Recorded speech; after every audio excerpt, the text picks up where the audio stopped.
begini ya, jadi ngaji saya di YouTube itu dari awal sudah saya ikhlaskan lillahi dan otomatis secara sanad itu tersambung. Yang ada syarat ketat itu kalau mau jadi mufti.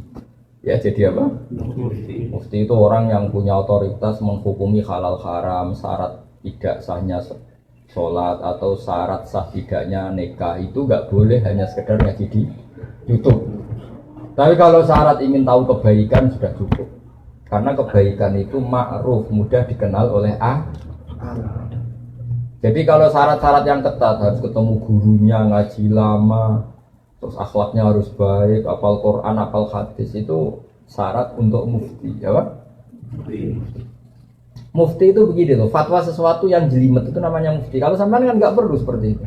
Makanya dengar ngaji saya yang bisa dilakukan, yang nggak ditunda itu sudah selesai. Dan potongannya ya nunda semua. Misalnya saya ngaji, wajib gak orang nyaur utang? Ya jawab. Tahu toh? Ditunda apa langsung? Tunda. Ketika kangen keluarga wajib gak terus ingin pulang atau ngirimin? Tapi ketika ada tadi kantor cabang gitu, pikirannya mulai macam-macam. Nah. Kenapa kalau mufti syaratnya ketat? Karena mufti itu akan menimbang hukum yang kayak iya, kayak tidak. Itu harus orang alim, nggak boleh hanya lewat YouTube. Saya beri contoh ya Mas Gunawan ya, kayak iya, kayak tidak. Misalnya gini, saya beri contoh. Kerja di Korea itu baik apa enggak? Kalau melihat sisi jauh dari keluarga agak baik. Tapi apa artinya deket tapi enek?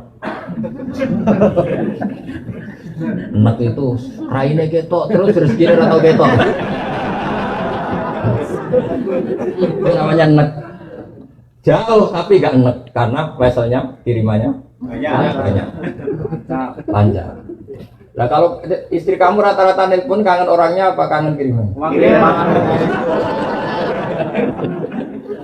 Nah itu kan terus ketika ada orang tanya baik mana merantau sama di rumah itu pas itu cuma itu hukum sosial tapi seorang mufti pasti gampang kayak iya kayak tidak. Nah itu butuh orang alim yang ngajinya tenanan. Tapi kalau hukumnya suami istri sebaiknya apa ya rukun. Itu kan nggak perlu mufti pasti iya gitu apa? Pasti iya. Jadi saya jawab ya, jadi kalau ngaji lewat YouTube itu sudah sah. Cuma tetap saja nggak sah kalau sebagai mufti. Mufti itu menentukan hukum halal haram. Misalnya kamu marung di warung Korea yang terkenal misalnya masak babi. Tapi yang kamu makan benar-benar telur atau ayam. Hukumnya gimana? Mesti mufti itu mikir. Kalau melihat ayamnya halal, tapi paling digoreng di wajan yang sama, diletakkan di piring yang sama. Dan mereka nyuci piring pasti tidak dengan cara Kalau melihat gitu kayaknya tidak halal ya. Tapi kalau melihat bisa saja, meskipun bisa saja pas jatah saya piringnya baru. Tapi meskipun kemungkinan itu entah. Tapi ya buat senam otak yang nggak mungkin dianggap mungkin saja. Tapi ini ya itu mufti. Misalnya sholat pesawat hukumnya gimana? Kalau melihat waktu sholat ya harus sholat. Tapi melihat kalau kamu sesuci misalnya, sesuci di pesawat itu wudunya kira-kira sempurna enggak? Buatan kan? Kalau sempurna dimarahin awak kabin. Setelah wudu tidak sempurna kira-kira tetap wajib sholat apa enggak? Mesti jawaban pertama wajib. Lalu sholat ini namanya apa? Sholat dihormatin waktu, hanya menghormati waktu. Tapi nanti setelah di kos-kosan atau di Korea harus dikodoi. Tapi ketika wajib ngodoi melihat wajah-wajah gini, wah sholat aja sudah menguntungkan, disuruh wajib ngodoi mana? Muftinya ngeper lagi. Karena wajah-wajah kayak sampean tuh semua mufti pasti ngeper. Ini sholat fardu aja abot, apalagi disuruh kodok. Hanya kalau ditanya hukumnya gimana Gus? Wajib sholat, wajib ngulang enggak? Kamu enggak. Terus ada lagi orang tanya saya, ini orang nggak pernah sholat sampai 10 tahun. Setelah tobat tanya, saya wajib kodok nggak? Tak lihat wajahnya itu kalau diwajibkan langsung nggak sholat. Akhirnya saya sebagai kiai ngakalin, ya sudah penting kamu sholat dulu aja, nggak usah tanya kodoknya. Setelah setahun datang lagi, sudah tahu nikmatnya apa? Sholat. Gus caranya kodok gimana? Sudah gak tanya kodok wajib enggak? Caranya kodok gimana? Saya bilang ya pokoknya tiap sholat kamu 2 kali aja. Gak usah langsung banyak apa? Tiap sholat 2 kali. Yang satu untuk sholat wajib hari ini, yang satu untuk nyaur utang yang dulu. Karena kalau langsung dihitung 10 tahun tuh sebulan kali 5, 10 hari aja berapa? 10 hari kali 5 waktu sudah 50. Berarti tiap 1 bulan 150. 150 kali 12. Berapa? Banyak ya. Kali 10 tahun. Lihat terawih saja dia takut apalagi. Nah, wajibnya qadha itu sesuatu yang mudah dikenali. Tapi ngitung loyalitas orang pada agama. Rai-rai gini, rai-rai tobat musiman gini. Kalau langsung diwajibkan itu malah apa bahaya. Makanya bilang ya sudah sholat dulu aja. Katanya kiai harus mondok ikut 10 tahun sudah, saya sholat dulu aja, tidak usah tanya itu. Makanya dulu tuh ada cerita unik. Ini guyonan saya sebagai penghormatan pada Korea palsu ini ya.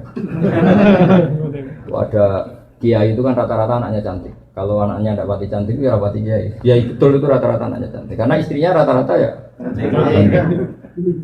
Kalau kiai istrinya jelek ya agak musibah. Tapi bisa bikin kantor cabang kan? Ini provokator itu. Apa pengesahan? Pakai kartu apa? Enggak, kantornya itu. Dia mengistilahkan istri kedua itu. Singkat cerita itu anaknya itu cantik. Lah dulu itu enggak ada akses ke dalam kecuali harus jualan apa? Air. Jadi ada orang santri itu agak nakal dia. Ingin tahu ningnya kalau dalam bahasa pondok itu nih. Aman karena saya yakin semua yang ngaji saya di sini itu masih ada sisa-sisa santri. Karena orang Indonesia hebatnya gitu, kecilnya mesti dolanan di musola, nguyaya di musola, ya kan? Baiknya orang Indonesia kan? Iya kan? Karena rata-rata kita pas kecil itu kan nyon sewu miskin, yang ada jeding itu di musola. Sekarang keluarnya tampir-tampir di Indonesia ke saya gitu, semenjak masjid bagus, kamar mandinya bagus. Kadang orang mau ke masjid itu bukan karena ingin jamaah, kudu ngising di rumah lari ke masjid. Ya kan sekarang banyak enggak? Banyak karena kamar mandi masjid lebih bagus. Yang parah kalau mau tidur Kang Ali, di rumah enggak ada AC, enggak ada kipas angin. Kalau ngantuk ke masjid. Kipasnya dinyalin. Di daerah kamu ya gitu. Di sini. Di kos-kosan nggak ada kipas, di sini masjid ada. Ada sih, malah sih di sini. Itu mau itikaf kok mau nikmati hidup. Nikmati hidup. Ya alhamdulillah kok Allah nggak apa-apa. Dekat masjid sudah baik. Meskipun niatnya tidak baik, semoga tetap apa? Baik. Singkat cerita dia itu pura-pura jualan apa? Air. Kiainya senengnya begini. Ben baru kayak anakku disenengi banyu murah soalnya. Kiainya wali jadi tahu kelakuan tadi santrinya tadi di Barno biarin dapat air murah loyal. Lama-lama dibilang gini sama kiai. Kamu seneng sama anak saya? Iya Pak ya. Syaratnya kamu harus jamaah di depan 40 hari. Kalau itu selesai nanti kesini tak nikahkan sama putri saya. Oh semuanya bukan main. Dia jamaah terus di depan ini di Masjid Haram, cerita ini di Mekah, nggak di Seragen, nggak di Solo. Jadi ini cerita kelas internasional, bukan kelas apa? Setelah itu sholat semangat dia. Ya, syaratnya 40 hari di soft awal. Ya imamnya tentu imam Masjid Haram, nggak masuk imam nggak ini. Kalau di sini nggak jadi wali 40 hari belum. Ini di Masjid Haram yang satu sholat sama dengan 1000 sholat, ya 1000 rakaat. Kalau sholat di sini satu sholat kan benar-benar satu. Kalau di sana lipatannya kan berapa? 10.000. Ada yang bilang pokoknya ribuan, ratusan ribu, terserah hitungnya sampai 40 hari. Hari ke-40 selesai sama kiainya digandeng santri. Ayo nak pulang ke rumah saya. Tak kawinkan sama anak saya sesuai perjanjian. Itu santrinya marah-marah. Pak Kiai, minyak uang. Sholat jadi mau dijoli anak jenengan. Enggak bisa. Ternyata dia hari kedua ketiga sudah ikhlas, tidak karena cewek tadi, tidak karena putrinya kita tadi. Ayo nak pulang saya nikahkan sama anak saya karena sudah 40. Pak Yai, kamu menghina saya. Masa sholat nikmatnya seperti itu hanya hasilnya dapat putri jenengan? Enggak bisa. Sholat saya itu balasannya surga. Enggak bisa. Enggak mau saya. Dari sholat untuk dapat cewek menjadi sholat nikmati kebenaran. Makanya kalau kamu ingin kaya, tak suruh sholat hajat. Nanti kalau sudah sering sholat, nikmatnya sujud, nikmatnya muasalah sama Allah, terus mulai berubah doa. Apa penting kaya apa enggak? Kalau kok masih ingin kaya terus berarti sholatnya masalah. Akhirnya nggak mau malah dikawinkan. Akhirnya kiainya yang merayu-merayu dia. Sudahlah tetap jadi mantu saya karena kiainya kesemsem ingin punya mantu ikhlas. Sekarang ganti yang kiainya yang mati-matian ngerayu supaya dia mau jadi menantunya. Karena ingin punya menantu ikhlas. Bisa dibuktikan ya. Mau nyoba itu.